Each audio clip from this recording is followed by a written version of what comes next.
Everyone, welcome back to your very own channel Tania Singh. और आज हम लोग कंटिन्यू करने वाले हैं United Nation and its organization chapter, and this is the part 3 of your video class 12 political science. तो अभी तक हम ऑलरेडी बहुत कुछ कर चुके हैं यूनाइटेड नेशंस के बारे में। So today we are going to do the reforms of the United Nations after the Cold War. So Cold War के बाद कुछ रिफॉर्म्स करने की बात की गई है।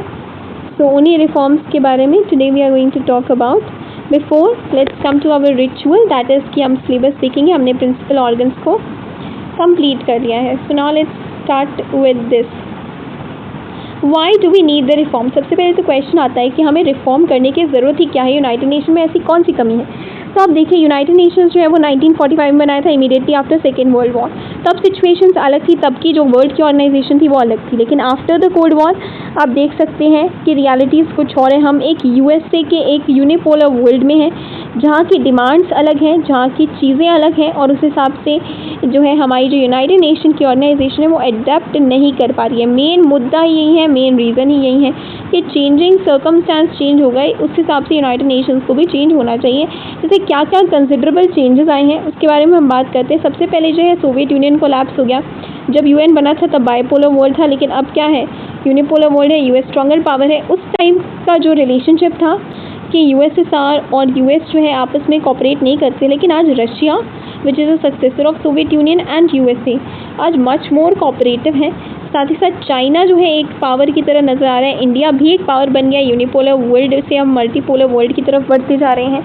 प्लस जो है एशिया की इकोनॉमी राइज हो गई है। उस टाइम पे एशिया उतना ज़्यादा पावरफुल नहीं था, इसलिए एशिया को इतनी ज़्यादा आप देखेंगे कि रिप्रेजेंटेशन भी नहीं मिली है, क्योंकि एक भी परमानेंट मेंबर जो है वो एशिया से बिलोंग नहीं करता है। सो आज की सिचुएशन अलग है, उस हिसाब से आज एशिया को रिप्रेजेंटेशन मिलनी चाहिए ना। उस तरीके से बहुत सारी नई कंट्रीज़ ने यूनाइटेड नेशंस को ज्वाइन किया है, क्योंकि वो इंडिपेंडेंट हुई थी from the Soviet Union, right, and the USA. So एक ऑल्सो आज हम नए सेट ऑफ चैलेंजेस देख रहे हैं। जो चैलेंजेस हमें पहले जो हम फेस करते थे उससे ज़्यादा काफ़ी नए चैलेंजेस, जैसे आजकल हम जेनोसाइड फेस कर रहे हैं, सिविल वॉर फेस कर रहे हैं। पहले कंट्रीज़ के बीच में वॉर होता था, अब कंट्री के बीच में वॉर होता है। इतने कन्फ्लिक्ट देख रहे हैं। टेररिज्म एक बहुत ही बड़ा इशू बन गया है, न्यूक्लियर प्रोलिफरेशन हो रहा है, क्लाइमेट चेंज, इन्वायरमेंटल डिग्रेडेशन, ऐसी प्रॉब्लम्स के साथ हम डील कर रहे हैं। तो आज का world is very different from tomorrow's world. अब हम देखते हैं रिफॉर्म्स ऑफ यूएस को हम बेसिकली दो काइंड ऑफ रिफॉर्म्स पे डिवाइड कर सकते हैं। पहला हो जाता है हमारा reforms on the organization structure and the process. इसके अंदर हम लोगों को क्या करना होता है, जो भी स्ट्रक्चरल चेंज करने हैं, यानी कि यूनाइटेड नेशन के स्ट्रक्चर में क्या चेंज करने हैं। एंड जुरिस्डिक्शन रिफॉर्म्स कौन से होते हैं, जो जुरिस्डिक्शनल मतलब जुरिस्डिक्शन क्या होता है, the area over which someone has a legal authority. यानी कि मान लीजिए मेरे पास जो है जुरिस्डिक्शन है डिस्ट्रिक्ट का, यानी कि मेरे पास डिस्ट्रिक्ट तक की जो भी पावर्स हैं वो मेरे पास रहेंगी। मेरे पास है जुरिस्डिक्शन पूरी कंट्री का, as a prime minister, I am a prime minister, तो I have a jurisdiction of the whole country. तो उस हिसाब से जो है एरिया मेरे पावर का कितना रहेगा, तो वही है। सबसे पहले हम लोग देखते हैं कि स्ट्रक्चर रिफॉर्म में वो क्या कह रहे हैं। स्पेशली सिक्योरिटी काउंसिल को, मैंने आपको बताया ना, सिक्योरिटी काउंसिल जो है वो सबसे ज़्यादा जो है पावरफुल भी है, और सबसे ज़्यादा रिफॉर्म्स जो है उसके अंदर करने की ज़रूरत भी यूएनएससी को ही है, राइट। तो ये डिमांड आ रही है कि यूएनएससी की जो मेंबरशिप है उसको जो है इंक्रीज़ किया जाए, both permanent and non permanent membership. आज 10 नॉन परमानेंट है और 5 परमानेंट है, तो उस हिसाब से इसको चेंज किया जाए। स्पेशली जो है उसके अंदर मेंबरशिप किसकी बढ़ाई जाए, एशिया, अफ्रीका और साउथ अमेरिका की। उस टाइम पे ये ज़रूर ही फेमस ना हो, लेकिन आज ये बहुत ही इंपॉर्टेंट रोल प्ले कर रहे हैं वर्ल्ड कम्युनिटी में। प्लस जो है यूएन के बजटरी प्रोसीजर्स और उसके एडमिनिस्ट्रेशन में भी काफ़ी रिफॉर्म्स करने की ज़रूरत है। इसके बाद जुरिस्डिक्शनल रिफॉर्म्स क्या होते हैं। Jurisdictional reforms mean scope over which someone has a power. तो यहाँ पर एक्चुअली में लोग जो है यूएन की जुरिस्डिक्शंस में किसको ग्रेटर प्रायोरिटी दी जाए, इसमें लेकर जो है ये रिफॉर्म्स रहते हैं। कई लोग कहते हैं कि पीस एंड सिक्योरिटी मिशन को ज़्यादा प्रायोरिटी देनी चाहिए। कई लोग बोलते हैं कि socio economic development, human work, health, education, environment, ये जो सोशियो इकोनॉमिक फील्ड है, human rights, gender, social issue, उन्हें ज़्यादा ध्यान देना चाहिए। अब देखिए रिफॉर्म्स जो है स्ट्रक्चर और प्रोसेसेस की थोड़ा सा इन डिटेल में करेंगे। यूनाइटेड सिक्योरिटी काउंसिल में एक डिबेट चली थी रिफॉर्म्स को लेकर, और 1992 में इसी के तहत यूएन जनरल असेंबली ने कुछ रेजोल्यूशन अडॉप्ट किया था। उस रेजोल्यूशन में क्या कंप्लेंट्स थी ये देखते हैं। 3 मेन कंप्लेंट्स जो है रिफॉर्म्स और स्ट्रक्चर के थ्रू के लिए बताई गई। फर्स्ट उन्होंने बोला कि जो सिक्योरिटी काउंसिल है आज वो जो है कंटेम्प्रेरी पॉलिटिकल रियलिटीज़ को रिप्रेजेंट नहीं करता है। जैसे कि मैंने आपको पहले बताया, एशिया आज बहुत ही फास्टेस्ट ग्रोइंग इकोनॉमी बन रही है, क्योंकि एशिया की कंट्रीज़ बहुत ज़्यादा फास्टली ग्रो कर रही है, लेकिन यूएनएससी में परमानेंट मेंबरशिप में एक भी एशिया का सदस्य नहीं है। दूसरा ये बोलते हैं कि जितने भी डिसीजन होते हैं वो सिर्फ वेस्टर्न वैल्यूज़ और इंटरेस्ट को देखते हैं, और ओनली फ्यू पावर्स ने जो है P5 मेंबर्स ने एक्चुअली में यूएनएससी को पूरा जो है वो डोमिनेट किया, और यूनाइटेड नेशंस को भी, प्लस जो है इक्विटेबल रिप्रेजेंटेशन सभी रीजन्स को नहीं मिल रही है। और इन्हीं जो है कंप्लेंट्स को देखते हुए उन्होंने रीस्ट्रक्चर करने की कोशिश की यूनाइटेड नेशन में। 1 जनवरी 1997 को यूएन के सेक्रेटरी जनरल उस टाइम पे थे 1997 में, कोफी अनन, इन्हें बहुत ही ज़्यादा मतलब most revered of all the one of the most revered of all the secretary general of United Nations हैं ये। एंड इन्होंने एक इंक्वायरी की कि कैसे जो है यूनाइटेड नेशंस को रिफॉर्म किया जाए ताकि इन कंप्लेंट्स को पूरा किया जाए।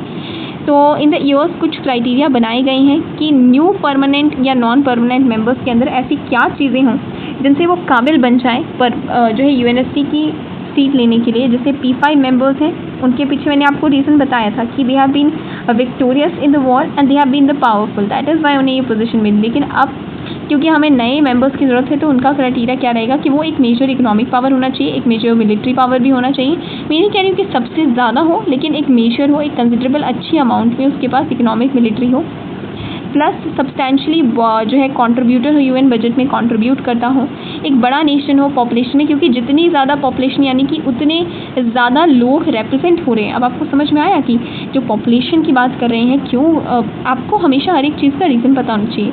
ये आप सोचिए मत, पॉलिटिकल साइंस एक साइंस है एंड दैट इज़ वाई उसको साइंस बोला जाता है, ठीक है। सो यही है कि बिग नेशन, अगर बड़ा नेशन होगा, ज़्यादा पॉपुलेशन को रिप्रेजेंट करेगा, ज़्यादा लोगों को रिप्रेजेंट करेगा ओवर एंड आउट वर्ल्ड के। तो और ऑल्सो एक ऐसा नेशन जो कि रिस्पेक्ट करता हो डेमोक्रेसी और ह्यूमन राइट्स की, एक ऐसा नेशन भी हो जो कि सबसे ज़्यादा रिप्रेजेंटेटिव हो वर्ल्ड डाइवर्सिटी के फॉर्म में, चाहे जोग्राफी हो, चाहे इकोनॉमिक सिस्टम हो, चाहे कल्चर हो, डाइवर्सिटी को रिप्रेजेंट करे। अब देखिए ये क्राइटेरिया बनाने में, देखिए अब यहाँ पर थोड़ा सा पॉलिटिक्स देखें कि अब हर एक कंट्री का अपना अपना सोचना होता है। हर एक कंट्री कोई किसी क्राइटेरिया में एडवांटेज देख रहा है, कोई किसी क्राइटेरिया में। मान लीजिए इंडिया है, इंडिया तो है एडवांटेज देख रहा है कि भाई इंडिया बहुत अच्छा इकोनॉमिक पावर भी है, मिलिट्री पावर भी है, डेमोक्रेसी में भी मानता है, ह्यूमन राइट्स भी मानते हैं, तो उसकी कैंडिडेचर के जो है चांसेस वो तो इंक्रीज़ हो जाते हैं, तो वो से इसको एडवांटेज की तरह लेते हैं। वही कई ऐसी मोनार्कीज़ हैं, मान लीजिए सऊदी अरेबिया है, अब उसके लिए ये क्राइटेरिया जो है it is not so very beneficial because democracy को वो प्रमोट नहीं करते हैं, राइट। इवन कई लोग ऐसे होते हैं जिन्हें मेंबर्स बनने की भी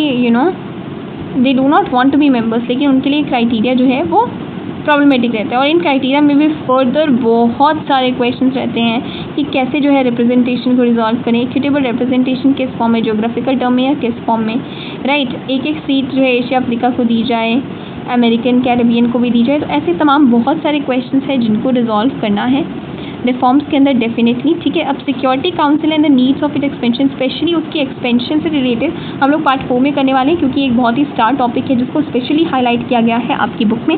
तो थोड़ा सा इस पर और एक्स्ट्रा मटेरियल के साथ काम किया जाएगा। लेकिन हाँ, अगर आपके पास कोई क्वेश्चन आता है रिगार्डिंग द रिफॉर्म, तो आप इस रिफॉर्म को भी इंक्लूड करेंगे। Let me clear it out right now only कि इसको भी इंक्लूड करना है।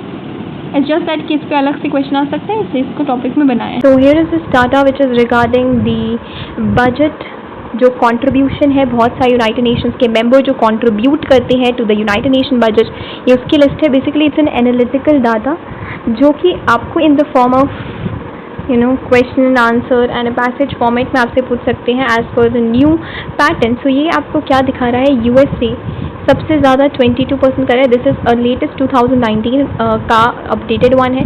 उसके बाद चाइना है, जापान है। Let's find India. इंडिया कहाँ पर है, 21st नंबर पे है, तो भी 0.8% जो है वो कंट्रीब्यूट कर रहा है। I think you are able to see now and you are getting now. So now next topic arrives की जुरिस्डिक्शन ऑफ द यूएन। तो दूसरा हमारा क्या रिफॉर्म्स था regarding the jurisdiction of the UN की। जुरिस्डिक्शन में ऑलरेडी बता चुकी हूँ, area over which someone has a legal authority और हैज़ अ पावर, और सब्जेक्ट मतलब क्या क्या चीज़ें जो है, कौन कौन सी पावर्स हैं जो आपके अंडर आएंगी। तो यूएन ने अपने 60 ईयर्स उनके एग्जिस्टेंस के हुए थे, तो जितने भी मेंबर स्टेट्स हैं उनके हेड को जो है सितंबर 2005 में एक जो है समिट टाइप ऑफ के लिए मंगवाया था, बुलाया था to celebrate the anniversary and जो भी वर्ल्ड की सिचुएशन है उसको रिव्यू करे। तो उन लीडर्स ने कुछ डिसाइड किए थे स्टेप्स जो कि यूएन को लेने चाहिए ताकि वो जो है चेंजिंग सर्कमस्टांसेस के अकॉर्डिंग खुद को अडॉप्ट कर पाए and it could be a more relevant organization over and out. तो उन्होंने बोला कि आपको एक पीस बिल्डिंग मिशन का मिशन को क्रिएट करना चाहिए। दूसरा उन्होंने बोला कि यू हैव टू एक्सेप्ट जो आपकी रिस्पॉन्सिबिलिटी है टुवर्ड्स इंटरनेशनल कम्युनिटी, और अगर किसी भी गवर्नमेंट की नेशनल गवर्नमेंट्स जो हैं किसी भी की भी फेल हो जाती है तो आप उनके सिटीजन्स को फ्रॉम दी एट्रोसिटीज़ बचाएं। कई बार ऐसा होता है ना कि अब देख लीजिए, आप श्रीलंका के इकोनॉमिक क्राइसिस देख रहे हो, this is a video of 2022, ठीक है। तो श्रीलंका में इकोनॉमिक क्राइसिस हुए, अब head of the government, because इतने प्रोटेस्ट हुए कि दोनों ही हेड ऑफ द गवर्नमेंट हट गए, तो उस केस में स्टेबिलिटी लाने के लिए अगर कोई ऐसी ऑर्गेनाइजेशन होगी जो एटलीस्ट उनके सिटीजन्स को बचा लेगी फ्रॉम द एट्रोसिटीज़, तो it would be really helpful. ऐसी एक है भी प्रिंसिपल ऑर्गन जो कि मैंने आपको पढ़ा दी है, that is a trusteeship council, है ना, जो कि अब एबॉर्ट हो चुकी है। आज कि आप ह्यूमन राइट्स काउंसिल को एस्टेब्लिश कीजिए, जो कि 19 जून 2006 से सच में एस्टेब्लिश भी हुई पड़ी है। उसके बाद देखिए मिलेनियल डेवलपमेंट गोल्स जो हैं इनको अचीव कीजिए। टेररिज्म जो है किसी भी फॉर्म में हो उसको जो है कंडेम्ड कीजिए, उसको कम करने में एक रोल निभाइए। जुरिस्डिक्शन इस एरिया में भी आप जो है काम कीजिए। डेमोक्रेसी फंड बनाइए, एंड जो है एक एग्रीमेंट हुआ था कि we are going to wind up the Trusteeship Council now, जो कि आपने देखा होगा कि 1994 से it is not operational. So बहुत सारी इश्यूज हैं, बट अगेन क्वेश्चंस जो हैं कि किस वेज में उसको रिफॉर्म करेंगे। ठीक है, सब एग्री करते हैं कि हाँ रिफॉर्म की ज़रूरत है, लेकिन ये जो किस तरीके से, what are the ways through which reforms होंगे, उसमें जो सारे ही कंफ्यूज रहते हैं, राइट। अब देखिए पीस बिल्डिंग का मिशन क्या करेगी, कितने number of conflicts over the world, कब उसे जो है इंटरफेयर करना है और कब इंटरफेयर नहीं करना है, all these are the questions, so much more questions जो हैं वो रहते ही हैं। So yes, now this is a cartoon, basically ये जो है ह्यूमैनिटेरियन क्राइसिस को डिनोट कर रहा है, जो कि डारफुर सूडान में 2003 से स्टार्ट हुआ था, राइट। एंड उस टाइम में इंटरनेशनल कम्युनिटी ने डारफुर को बचाने के लिए, ये देखिए हंगर जो है, ये देखिए स्टारवेशन है, जेनोसाइड हो रहा है, अनएक्सेप्टेबल है।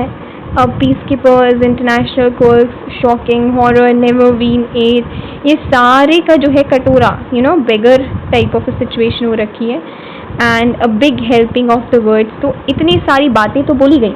इंटरनेशनल कम्युनिटी ने बहुत सारे प्रॉमिसेस किए कि हम डारफुर को बचाने के लिए, सूडान में जो उनका हंगर है उसको कम करने के लिए हम ये प्रॉमिस करेंगे, वो प्रॉमिस करेंगे, राइट। लेकिन एक्चुअली में लोगों की कंडीशन क्या है, आप यहाँ पे देखिए, लोग जो है स्टार्वेशन से मर रहे हैं, सिविलियंस किलिंग हो रही है। तो ये जो है एम्प्टी प्रॉमिस हुए, राइट, खाली खाली प्रॉमिसेस, तो this should not be there.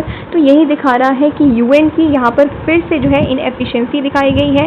Talk is really necessary, तो वही है कि they are just talking and they are not walking the talk, so that is really very important. Now next आप यहाँ पे देखिए, पिक्चर बेस्ड क्वेश्चन के लिए इंपॉर्टेंट है, एज सच आपको ये याद करके नहीं जाना है, ठीक है। यूएन पीस कीपिंग ऑपरेशंस जो है डिफरेंट कंट्रीज़ में यूनाइटेड नेशन ने अपने पीस कीपिंग ऑपरेशंस को स्टार्ट कर रखा है।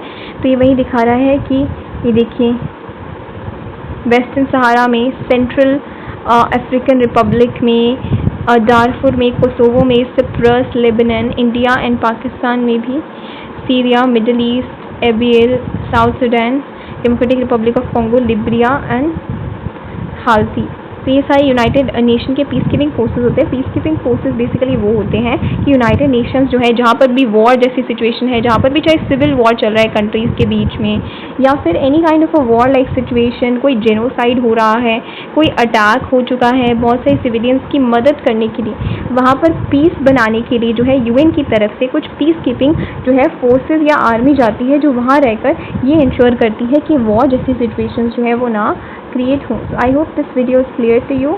Thanks for watching and have a nice day. We'll meet up in the next part of the video. What am I writing? Thank you. Really sorry. So yeah, take care. Bye bye. I'll meet up in the next part of the video very soon.